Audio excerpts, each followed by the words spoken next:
Unsure of your dream? Study abroad destination? Clear your doubts. Videsh Consult. Call 9676502888. తర్వాత విదేశీయులకి చుక్కలు చూపిస్తున్నారు. America vice president JD Vance ఈ green card కి సంబంధించి చేసిన వ్యాఖ్యలు ఇప్పుడు చర్చనీయాంశంగా మారాయి. గ్రీన్ కార్డ్ ఉందంటే ఇక శాశ్వతంగా అమెరికాలో ఉండొచ్చు అనుకోవడం, ఆ అభిప్రాయాన్ని మార్చుకోవాల్సిందే అన్నట్టుగా ఆయన వ్యాఖ్యానించారు. ప్రస్తుతం నాతో పాటు global Telangana association founder and chairman Vishweshwar Reddy గారు ఉన్నారు. ఆయనతో మాట్లాడదాం. సార్ నమస్తే. నమస్కారం. ముందుగా గ్రీన్ కార్డ్ అంటే ఏంటి, విదేశీయులకి గ్రీన్ కార్డ్ ఎప్పుడు వస్తుందో చెప్పండి. ఓకే, టిపికల్గా immigrant countries world wide any immigrant కంట్రీలో ప్రొసీజరల్గా ఉంటాయి. ఎట్లా ఉంటాయంటే ఎంప్లాయ్మెంట్, వర్క్ పర్మిట్స్, తర్వాత ఎడ్యుకేషనల్ వీసాస్, తర్వాత ఈ కంట్రీకి వేరియస్ డిప్లొమాటిక్ కానీ ఎక్స్చేంజింగ్ ఆఫ్ నాలెడ్జ్ కోసం కానీ వేరియస్ వీసా టైప్స్ ఉంటాయి. బట్ కొన్ని ఏదైతే వర్క్ పర్మిట్ ఇస్తారో అక్కడికి వెళ్ళాక వర్క్ చేస్తున్నప్పుడు దాన్ని టెంపరీ అంటారు. టెంపరీ తర్వాత వాళ్ళని పర్మనెంట్ చేయాలి. ఎవెన్చువల్గా పర్మనెంట్ చేస్తుంది. మనం ఇప్పుడు అమెరికాని తీసుకుంటే మన వాళ్ళు ఎక్కువ మెజారిటీ F1 వీసా మీద స్టూడెంట్కి వెళ్తారు. దాని తర్వాత వాళ్ళు మెల్లిగా they will convert into H1B. OPT time అయిపోయాక లాటరీలో H1 వస్తుంది. H1 6 years ఉన్న టైంలో they are eligible to apply for green card. ఇది ఎంప్లాయ్మెంట్ గ్రీన్ కార్డ్ అంటారు. ఎంప్లాయ్మెంట్ గ్రీన్ కార్డ్ కాకుండా America various types of green cards కూడా ఇస్తాయి. So temporary visas, permanent visas, green కార్డులోనే పర్మనెంట్ వీసాస్ అని కూడా అంటారు. సో అందులో ఫ్యామిలీ బేస్డ్ గ్రీన్ కార్డ్స్ ఉంటాయి. ఎగ్జాంపుల్, ఒక అమెరికన్ సిటిజన్ ఎవరినైనా పెళ్లి చేసుకుంటే, ఎనీబడి నాన్ యూఎస్ సిటిజన్ పెళ్లి చేసుకుంటే దాన్ని ఫ్యామిలీ బేస్డ్ గ్రీన్ కార్డ్ అంటారు. అది టిపికల్గా అమెరికాలో అడ్జస్ట్మెంట్ ఆఫ్ స్టేటస్ చేయవచ్చు, లేదంటే ఫారెన్ నేషనల్ అంటే వేరే కంట్రీలో వెళ్ళి పెళ్లి చేసుకొని వస్తే తీసుకురావడానికి దానికి కాన్సులర్ ప్రాసెస్ మెథడ్లో తీసుకొస్తారు. సో ఇక్కడ I-130 మ్యారేజ్ బేస్డ్ ఫైల్ చేసి, అంటే ఫ్యామిలీ ఏలియన్ రిలేటివ్ ఫైల్ చేసిన తర్వాత ఎవెన్చువల్గా నెక్స్ట్ అడ్జస్ట్మెంట్ ఆఫ్ స్టేటస్, కంట్రీలో ఉంటే అడ్జస్ట్మెంట్ ఆఫ్ స్టేటస్ చేస్తారు, కంట్రీ లేకపోతే బయట ఉంటే కాన్సులర్ ప్రాసెస్ రూపకంగా తీసుకొస్తారు. ఇండియాలో majority of the family based green కార్డులు ముంబై కాన్సులేట్ని వాడుతుంటారు. సో అందులో అదేవిధంగా ఎంప్లాయ్మెంట్ ఉంటుంది. అంటే మెజారిటీగా మన ఐటీ ప్రొఫెషనల్స్ అంతా ఎంప్లాయ్మెంట్ గ్రీన్ కార్డ్ వస్తుంది. సో H1 డ్యూరింగ్గా ఉన్నప్పుడు ఒక పర్మ్, అంటే అక్కడున్న టెక్నాలజీలో కానివ్వండి, వేరియస్ స్కిల్డ్ లేబర్ ఏరియాలో కానీ మాకు ఈ పీపుల్ లేరు, సో అందువల్ల మీరు అప్లై చేసుకోవచ్చు అని ఒక ఎలిజిబిలిటీ ఇస్తారు. సో మన వాళ్ళు టిపికల్ మనకి H1 కాబట్టి చెప్తే ఈజీగా అర్థమవుతుంది కాబట్టి, సో H1 వాళ్ళకి ఏం చేస్తారంటే ఒక పర్మ్ ప్రాసెస్ ఉంటుంది. అది ఒక 3 step ప్రాసెస్ గ్రీన్ కార్డ్ ఇవ్వడం అనేది. సో పర్మ్ అంటే అది డిపార్ట్మెంట్ ఆఫ్ లేబర్తోని ఒక ప్రొసీజరల్గా వాళ్ళ నోటిఫికేషన్ వేయించి అక్కడ అమెరికన్ ఎంప్లాయ్మెంటు ఈ పర్టికులర్ స్కిల్ ఏరియాలో, ఇప్పుడు జావా ప్రోగ్రామింగో ఇంకేదైనా ప్రోగ్రామింగ్స్ టెక్నాలజీ సైడ్ అక్కడ లేరు రిసోర్సెస్, ఈ పర్సనే తప్పకుండా మ్యాచ్ అవుతారు అని చెప్పేసి వాళ్ళ రిక్వైర్మెంట్కి, ఆ కంపెనీ రిక్వైర్మెంట్ మ్యాచ్ అవుతారని చెప్పి పర్మ్ త్రూ పర్మ్ సిస్టమ్ ద్వారా డిపార్ట్మెంట్ ఆఫ్ లేబర్ ద్వారా స్టెప్ 1 కంప్లీట్ చేస్తారు. నెక్స్ట్ వచ్చేసి స్టెప్ 2లో I-140 అంటారు. అంటే ఇదేంటంటే USCIS, ఇది డిపార్ట్మెంట్ ఆఫ్ లేబర్ అయితే అది డిపార్ట్మెంట్ ఆఫ్ స్టేట్ నుంచి వచ్చిన USCIS ద్వారా చేస్తారు. ఆ USCISలో ఏం చెప్తారంటే ఆ 140లో ఈ పర్మనెంట్ ఎంప్లాయ్మెంట్కి their residentship can be permanently give them అని పెడతారు. 140 అప్రూవ్ అయ్యాక adjustment of status with in the country 485 రూపకంగా చేస్తారు. ఇవన్నీ యూజువల్గా ఫామ్స్ అన్నట్టు. I-140 is a form, 485 form. PERM అనేది అయితే department of labour process. So ఇది ఎంప్లాయ్మెంట్ సైడ్ ప్రొసీజర్. సో ఇందులో ఇష్యూస్ ఉంటాయి, దాన్ని మళ్ళీ అడ్రస్ చేస్తుంటాము. అయితే ఇది టెక్నాలజీకే కాకుండా, సివిల్కే కాకుండా, డాక్టర్స్కే కాకుండా వేరియస్ పీపుల్కి ఇది ఉంటుంది. ఇది కాకుండా డైవర్సిటీ వీసాస్ అని ఉంటాయి.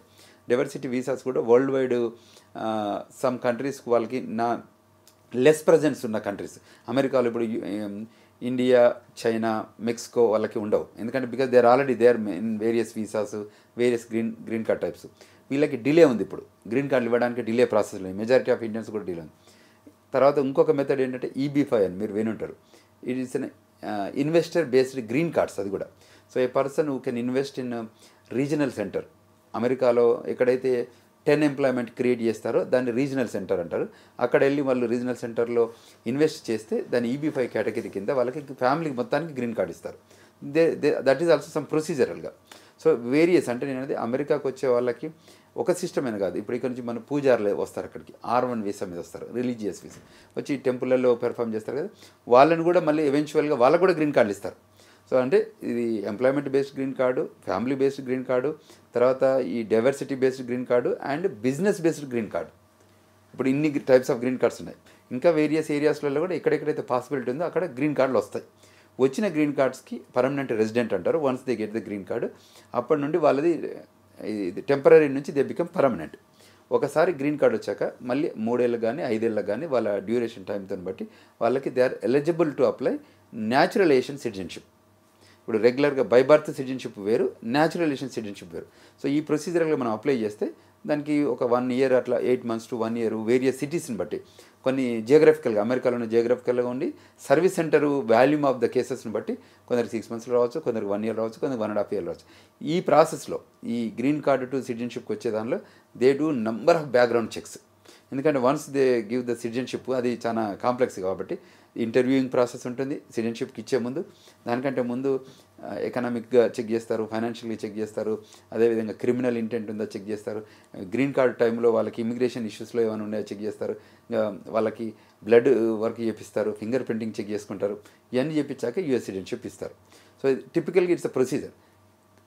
H1 అయినా గ్రీన్ కార్డ్ అయినా న్యాచురలైజేషన్ సిటిజన్ అయినా కంట్రీ బయటికి వెళ్ళి లోపలికి వస్తుంటే వాళ్ళు ఇంటర్వ్యూ చేస్తారు. టిపికల్గా సిబిపి ఆఫీసర్ అంటారు, customs and border protection officer. ఆ పోర్ట్ ఆఫ్ ఎంట్రీలో ఫ్లైట్ దిగేసి వచ్చేసరికి మనకి విండో ఉంటుంది కదా, విండో దగ్గర వాళ్ళని పిలిచి ఇంటర్వ్యూ అడుగుతారు. ఇంటర్వ్యూలో వాళ్ళకి ఏదైనా కన్సర్న్ ఉంది అని అనుకుంటే, అంటే వాళ్ళ క్వశ్చన్ అండ్ ఆన్సర్స్లో జెన్యున్గా ఉండి వాళ్ళకి బ్యాక్గ్రౌండ్ చెక్లో వాళ్ళు వ్యాలిడేట్ అయ్యి బాగుంది అనుకుంటే వాళ్ళని లోపలికి రాణిస్తారు.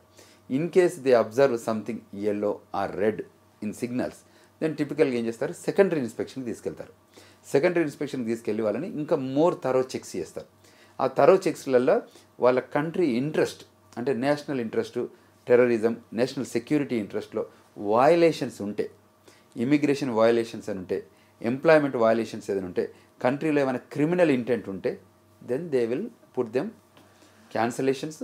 అది H1 కానివ్వండి, F1 కానివ్వండి, గ్రీన్ కార్డ్ రిలేటెడ్ కానీ or anything if that related ఏ ఐటమ్స్ ఉన్నా కూడా ఒకవేళ వయలేషన్స్ బిగ్గర్ వయలేషన్స్ ఉంటేనే వాళ్ళని క్యాన్సిల్ చేస్తారు. ఒక ఇమ్మిగ్రెంట్ అమెరికాలో ఎన్ని ఇయర్స్ ఉంటే గ్రీన్ కార్డ్ వస్తుంది? గ్రీన్ కార్డ్ వల్ల బెనిఫిట్స్ ఏంటి?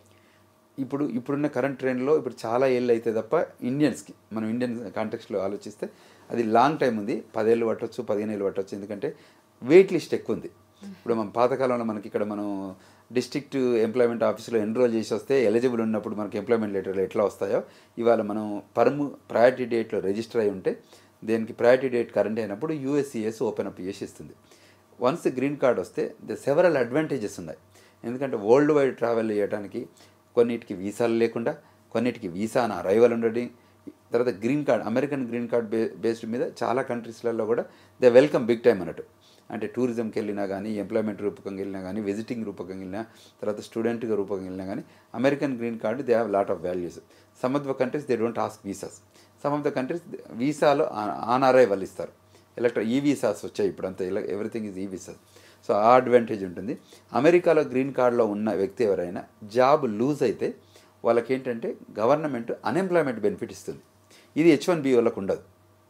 సో గ్రీన్ కార్డ్ నుంచే వాళ్ళు the country own that individual, that beneficiary green card వచ్చాక. అంతకంటే ముందు వాళ్ళు నాన్ ఇమ్మిగ్రెంట్ ఏలియన్ అంటారు. ఇప్పుడు ఏమంటే ఇమ్మిగ్రెంట్ ఏలియన్స్ అంటారు. So they are permanent to the country.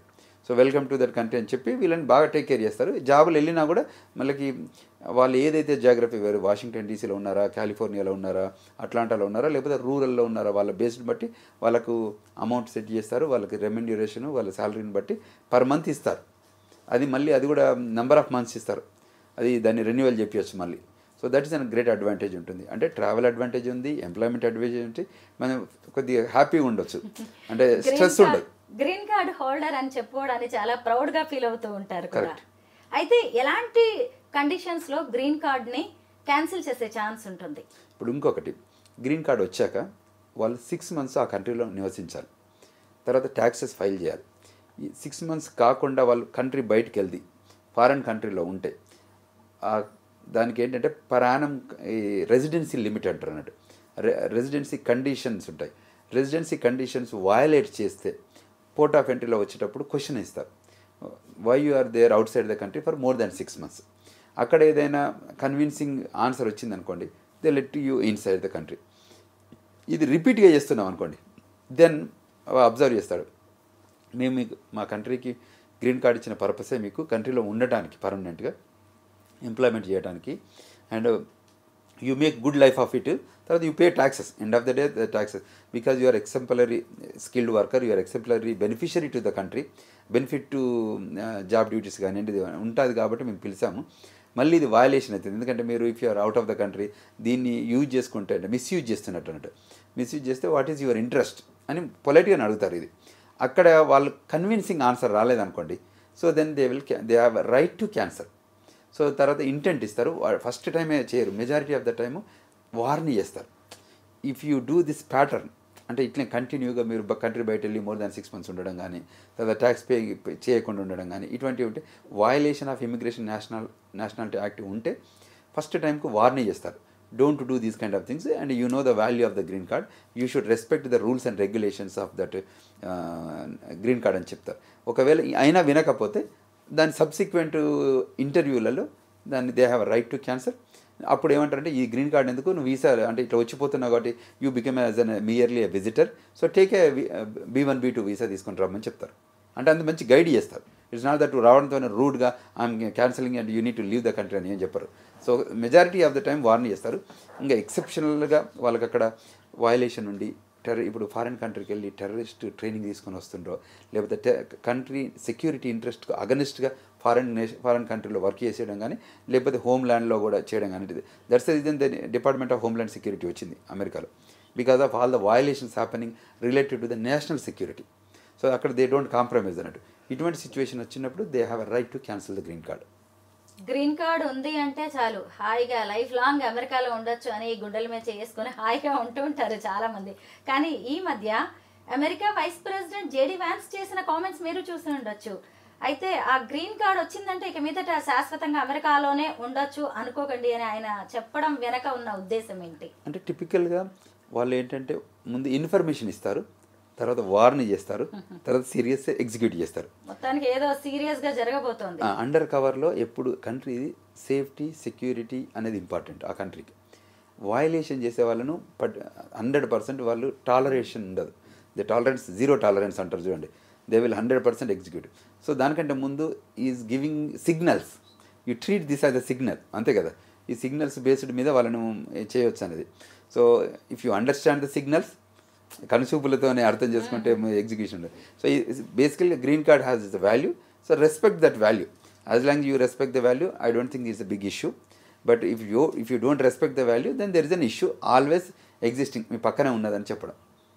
మీరు లాస్ట్ 25 years నుంచి అమెరికాలో ఉంటున్నారు. గ్రీన్ కార్డ్ కావచ్చు, లేదంటే అమెరికా పాలసీస్ ఎలా ఉంటాయి, అక్కడ గవర్నమెంట్ డెసిషన్స్ ఎలా ఉంటాయి అనేది మీకు బాగా తెలుసు. సరే, ఈ మధ్య ఒక న్యూస్ వచ్చింది, మీరు చూసే ఉంటారు. ఈ 2 days back green card holder కి ఘోర అవమానం. స్మిత్ అనే వ్యక్తిని చాలాసేపు అక్కడే ఉంచేసి గ్రీన్ కార్డ్ ఉన్నా కానీ బాగా ఇంటరాగేట్ చేశారు. అదొకటి. దాంతోపాటు ఇంకా ఎయిర్పోర్ట్లో ఖచ్చితంగా గ్రీన్ కార్డ్ని సబ్మిట్ చేయాల్సిందే, లేదు అంటే మాత్రం మళ్ళీ క్యాన్సిల్ చేసే ఛాన్స్ ఉంటుంది. ఇలా రకరకాల వార్తలు వస్తున్నాయి గ్రీన్ కార్డ్ బేస్డ్గా. ఇందులో నిజమెంత? ఒకటి అందులో ఎలా ఉంటుందంటే, గ్రీన్ కార్డ్లో ఒకటి గ్లోబల్ ఎంట్రీ అని కూడా ఉంటుంది. I'm green card holder, I'm not citizen of United States. So every 10 yearsకి గ్రీన్ కార్డ్ రెన్యువల్ చేసుకోవచ్చు. The green card every 10 years. తర్వాత ఈ మధ్య గ్లోబల్ ఎంట్రీ అని సెక్యూరిటీ అంటే బ్యాక్గ్రౌండ్ చెక్ చేసి సెక్యూరిటీ పీపుల్ అనుకుంటే వాళ్ళని in and out of the కంట్రీకి టూ మెనీ క్వశ్చన్స్ అడగకుండా, ఈవెన్ కార్డులు అడగకుండా గ్లోబల్ ఎంట్రీ అని ఒకటి కొత్తది వచ్చింది. దీని ఐఎమ్ ఎంటైటిల్ టు దట్, నేను applied it, I got the global entry. So port of ఎంట్రీలో నేను వెళ్ళేటప్పుడు మాకు ఈ గ్లోబల్ ఎంట్రీ ప్రోగ్రామ్ అనే దానికి వేరే లైన్ ఉంటుంది. F1కి నాన్ ఇమిగ్రెంట్ వాళ్ళు వేరే ఉంటుంది, పర్మనెంట్ రెసిడెంట్స్కి వేరే ఉంటుంది, సిటిజన్స్కి వేరే ఉంటుంది. ఈ గ్లోబల్ ఎంట్రీ వాళ్ళకు కూడా దీనికి ఎలిజిబుల్ అయ్యి అప్రూవ్ అయిన గ్లోబల్ ఎంట్రీ వాళ్ళకు కూడా ఉంటుంది. అక్కడికి వెళ్ళి మనల్ని ఒకటి కియాస్కో వస్తుంటాయి, ఇది దాంట్లో పోయి మనం ఫింగర్ ప్రింట్ పెడతాము, లేకపోతే ఐస్తోనే మెజారిటీ ఐస్తోనే టెస్ట్ చేస్తుంది. అది మ్యాచ్ అయితే దాన్ని గో అని చెప్తుంది. అక్కడ ఆఫీసర్ దగ్గరికి వెళ్తాం. అంతకుముందు పేపర్ ప్రింట్ చేశారు, ఇప్పుడు ఆ పేపర్ కూడా తీసేశారు, టోటల్ డిజిటలైజేషన్ అయిపోయింది. సో అక్కడికి ఇంకా ఏమొచ్చిందంటే ఈ మధ్య ఇంకో యాప్ వచ్చింది. యాప్లో మనమే ఫోటోలు తీసుకోవచ్చు, ఈవెన్ ఆ మెషిన్ కూడా యూజ్ చేయాల్సిన అవసరం లేదు. సో మనం ఫ్లైట్లో అక్కడ ల్యాండ్ అవడంతో ఇమీడియట్గా మనమే 4-5 పిక్చర్లు తీసుకొని ఆ ఫామ్ ఫిల్ చేసి సబ్మిట్ చేస్తే ఆ సిబిపి ఆఫీసర్ దగ్గర మనం వెళ్ళే లోపల ఆయనకు పాపప్ అవుతుంది. అడిగితే ఒక కపుల్ ఆఫ్ క్వశ్చన్స్ అడుగుతారు, అడిగి లోపలికి పంపిస్తారు, రమ్మంటారు. వాళ్ళకి ఏంటంటే టిపికల్గా మనం ఇక్కడ నుంచి ట్రావెల్ చేస్తూ suppose Hyderabad to Dubai to JFK వెళ్తున్నాం అనుకోండి. దుబాయ్ నుంచి వెళ్తున్నప్పుడు ఏదైతే మన ఫ్లైట్ కంటెంట్ను అమెరికాకు రిసీవ్ చేసుకుంటారు, దాని బ్యాక్గ్రౌండ్ చెక్ చేస్తారు. పోర్ట్ ఆఫ్ ఎంట్రీకి వచ్చేసరికి వాళ్ళకి స్టేటస్ చెక్ చేసి పెట్టుకుంటారు. వీళ్ళు ఇందులో ఎవరైనా క్రిమినల్ ఇంటెంట్ ఉన్నారా, ఎవరైనా టెర్రరిజం యాక్టివిటీస్లో పార్టిసిపేట్ చేసి వచ్చారా, ఏదైతే అమెరికా బ్యాన్ చేసిన కంట్రీలతో అసోసియేషన్స్ ఉన్నాయా, రిలేషన్స్ ఉన్నాయా, ఫోన్లలో మాట్లాడుతున్నారా, అంటే కమ్యూనికేషన్ చేయగలుగుతున్నారా, ఏదైనా వరల్డ్ వైడ్ టెర్రరిస్ట్ ఆర్గనైజేషన్కి డబ్బులు ఇస్తున్నాడా, వేరియస్ రీజన్స్ మీద పట్టుకుంటారు. ఇన్ కేసు ప్రొటెస్ట్ చేశానా అంటే వాళ్ళ బెస్ట్ ఇంట్రెస్ట్ కంట్రీ సెక్యూరిటీ ఇంట్రెస్టా, లేకపోతే కంట్రీకి అగనెస్ట్గా వాళ్ళు ప్రొటెస్ట్ చేస్తున్నారా. అంటే డెమోక్రసీ పీస్ఫుల్ ఇంట్రెస్ట్ ఒపీనియనైజ్ చేయడంలో ప్రొటెస్ట్ చేయడం తప్పులేదు, కానీ కంట్రీ సెక్యూరిటీకి అగనెస్ట్ మనం ప్రొటెస్ట్ చేస్తున్నాం అనుకోండి, కంట్రీ ఎప్పుడు కూడా యాక్సెప్ట్ చేయదు America. They are very serious on that lines. అందులో వయలేషన్స్ ఎవరు చేసినా వాళ్ళకి ఏ ఇమిగ్రేషన్ స్టేటస్ ఉన్నా వెనకకు పంపించడం అనేది ఫైనల్. సో అక్కడ పంపించే క్రమంలో హ్యూమిలియేషన్స్ జరుగుతాయి, అది టిపికల్ ప్రాసెస్. దాన్ని మనం ఎగ్జాజరేషన్ చేసి చెప్పడమో లేకపోతే ఇంకో రకంగా జరగడం జరుగుతాయి. ఎందుకంటే సెకండరీ ఇన్స్పెక్షన్ చేసి తీసుకెళ్ళాక వాళ్ళు ఏం చేస్తారనేది వాళ్ళ ఇష్టం. మీకు ఎగ్జాంపుల్ చెప్తున్నాను, మొన్న ఏదైతే కంట్రీ వయలేషన్ చేశారో వాళ్ళని వాళ్ళ కంట్రీలో డ్రాప్ చేయడానికి అమెరికా బయలుదేరింది. సో కొలంబియా కంట్రీ ఏమంది, మేము మా కంట్రీ వస్తే మేము వెల్కమ్ చెప్పము అది అన్నారు. ఓకే, మీరు వెల్కమ్ చెప్పకపోతే మేము గ్వాంటానమో బేకి తీసుకెళ్తా అన్నారు. అంటే ద ఇంటెన్సిటీ మేమైతే ఉంచుకోము, మేము ఎక్కడ పంపాలో మాకు తెలుసు, మీరు తీసుకుంటే welcome, because they born in your country. So they have every right to go back to the home country. This is called home country advantage. So home కంట్రీకి వెళ్ళాలి. అది కాకుండా ఇంకా మీరు యాక్ట్ చేస్తా అంటే వీ నో ద రూల్స్ కదా. when we are organizing things, we know the rules, then we know how to execute the things. ఎవరి దేశం వాళ్ళకి వాళ్ళే వద్దు అంటే అమెరికా మాత్రం ఎందుకు ఉంచుకోవాలి? Correct. Who violated, as long as who are having a good skilled labor ఉన్న వాళ్ళని అందరినీ వెల్కమ్ చెప్తున్నాం. కానీ when you violate, how can we keep it? వాళ్ళు నాన్ ఇమిగ్రెంట్ స్టేటస్లో ఉన్నారు. If they are permanent resident or green card holder or citizenship ఉన్న వాళ్ళంటే ఒక రకంగా ఆలోచిస్తారు. బట్ ఇక్కడ నాన్ ఇమిగ్రెంట్ ఇలియంట్ అక్కడ ఇల్లీగల్ ఉన్న వాళ్ళని మేము కంట్రీ ఎట్లా ఓన్ చేసుకుంటాం? We can't own it, we have to deport them. So the reporting ప్రాసెస్లో పంపిస్తే వెల్కమ్ చెప్పకపోతే they know where to keep these people. ఒకవైపు బర్త్ రైట్ సిటిజన్షిప్ క్యాన్సిలేషన్ విషయంలో డొనాల్డ్ ట్రంప్ సీరియస్ గా ఉన్నారు. ఇంకొక వైపు చూస్తే గ్రీన్ కార్డ్ కి సంబంధించి జేడీ వ్యాన్స్ వ్యాఖ్యలు చేస్తూ ఉన్నారు. అసలు ఏమనుకుంటున్నారు వీళ్ళు? అసలు విదేశీయుల విషయంలో వీళ్ళ ఉద్దేశాలు ఏంటంటారు? అంటే కంట్రీది ఇలా టిపికల్గా హౌ యూ ఇంటర్ప్రిట్ ఇమిగ్రేషన్లో we simplify basically we have a law office కాబట్టి వీ నో అండర్స్టాండింగ్ ఏంటంటే ఎక్కడైతే మీకు బెనిఫిట్స్ ఇస్తామో, ఎక్కడైతే మీరు వయలేట్ చేస్తారో దానికి రిపర్కేషన్ కూడా మీరే భరించాల్సి వస్తుంది. When you enjoy the freedom, when you enjoy the benefits, when you make mistakes you need to దానికి పెనాల్టీస్ కూడా పే చేయాల్సి వస్తుంది. Whether it is a financial penalty, whether it is immigration penalty, whether it is a deportation penalty, whether it is a criminal penalty, you get it కదా.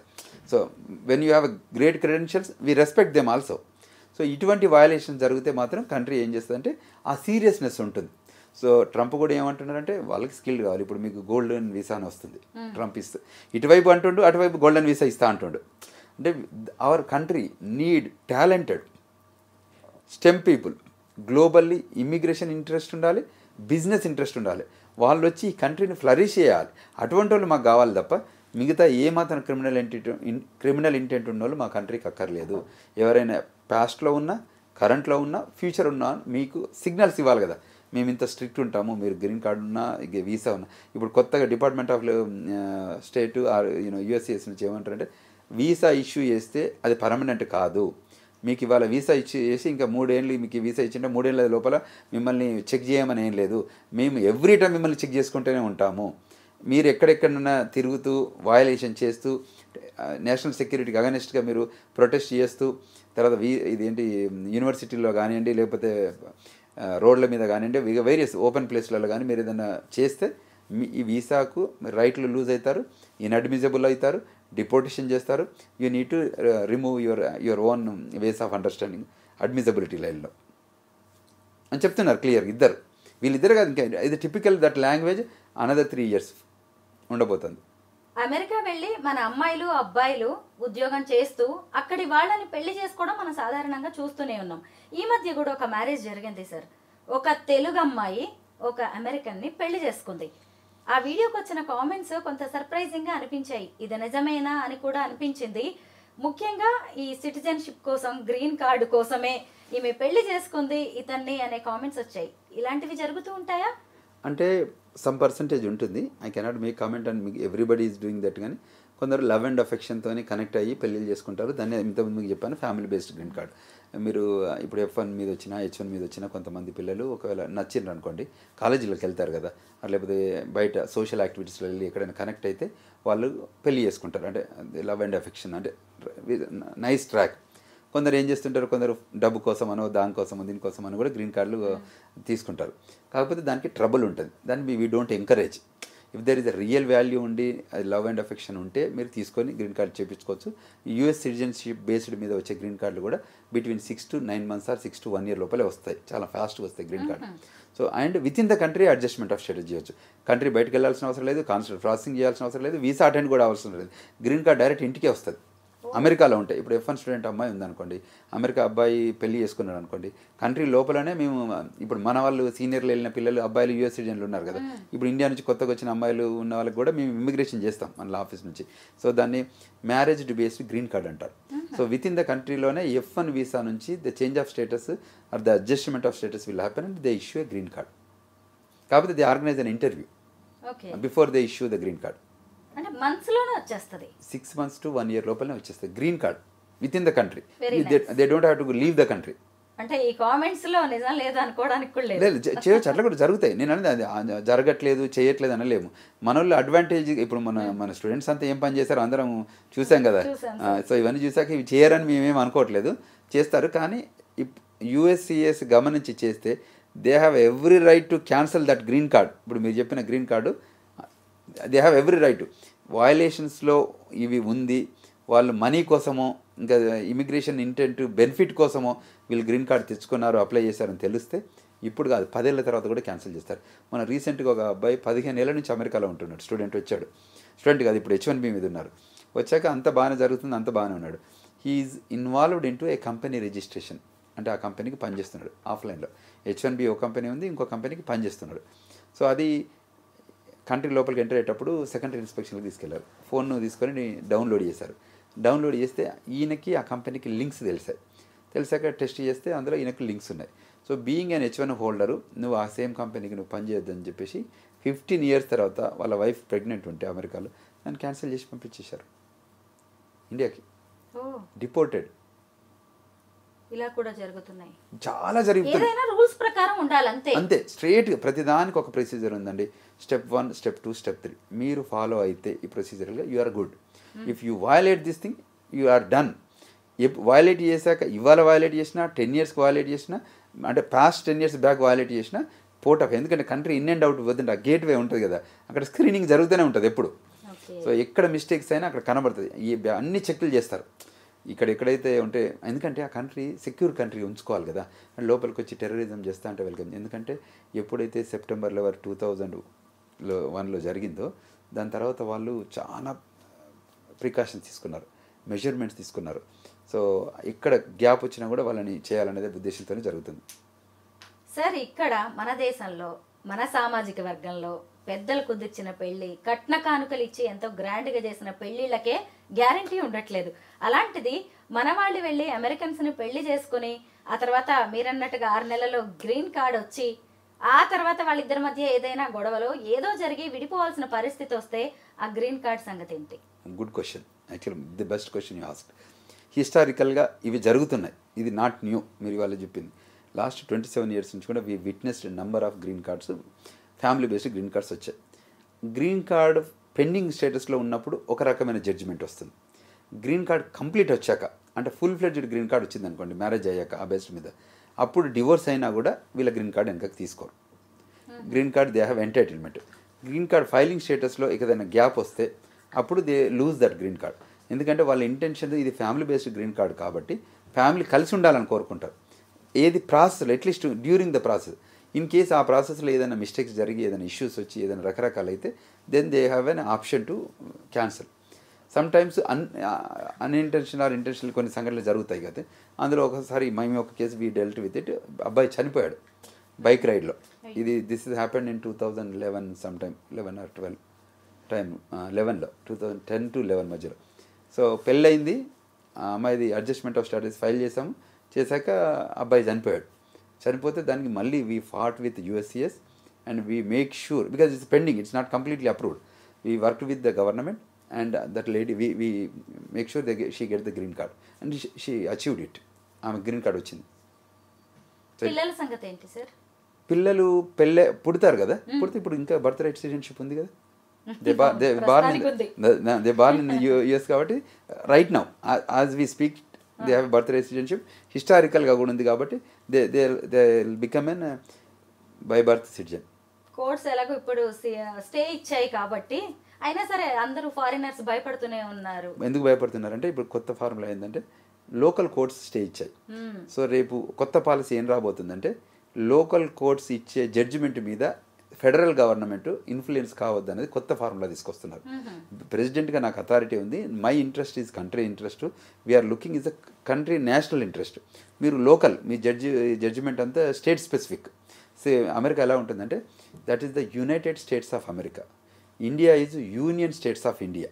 So అమెరికాలో స్టేట్స్కి ఎక్కువ power ఉంటుంది, ఇండియాలో ఫెడరల్కి ఎక్కువ పవర్ ఉంటుంది. ఇక్కడ ఈ ఇండియన్ కంట్రీలో ఫెడరల్ అంటే సెంట్రల్ గవర్నమెంట్కి ఎక్కువ పవర్ఫుల్ ఉంటుంది, స్టేట్కి తక్కువ ఉంటుంది. State list, federal list, concurrent list అని ఉంటుంది. అందులో మెజారిటీ కంట్రోల్ అంతా ఇండియాలో సెంట్రల్ గవర్నమెంట్ దగ్గర ఉంటుంది. వేరేజ్ అమెరికాలో ఎలా ఉంటుందంటే అన్ని కంట్రీల్లోకి ఒక్కొక్క కంట్రీలోకి స్టేట్లు యాడ్ అయ్యేటప్పుడే రూల్స్ పెట్టుకున్నారు వాళ్ళు. మా ఇష్టం వచ్చినట్టు మేము ఉంటా అంటేనే మీ కంట్రీలో జాయిన్ అవుతామని. అందుకోసం యునైటెడ్ స్టేట్స్ ఆఫ్ అమెరికా అంటారు. సో వాళ్ళు అప్పుడు ఏదైతే రూల్స్ పెట్టుకున్నారో ఆ రూల్స్కి బైండ్ అయి ఉంటేనే మేము అందులో ఉంటాం, లేకపోతే మేము వినాం మీకు అని చెప్పి ఒక ఫార్ములా ఉందన్నట్టు. సో అందులో ఉన్న దానిలో ఏదైనా ఇష్యూస్ ఉంటే వీళ్ళు అడ్రస్ చేస్తారు, state specific laws. But immigration law is the federal law. So మీరు ఫెడరల్ లా దానిలో మీరు స్టేట్ వాళ్ళు ఇన్వాల్వ్ అయితే ఎలా ఉంటుంది, అది కరెక్ట్ కాదు అని చెప్పేసి ఇప్పుడు మనకు వైట్ హౌస్ వాళ్ళు కానీ లేకపోతే ఫెడరల్ డిపార్ట్మెంట్స్ కానీ మాట్లాడుతున్నాయి.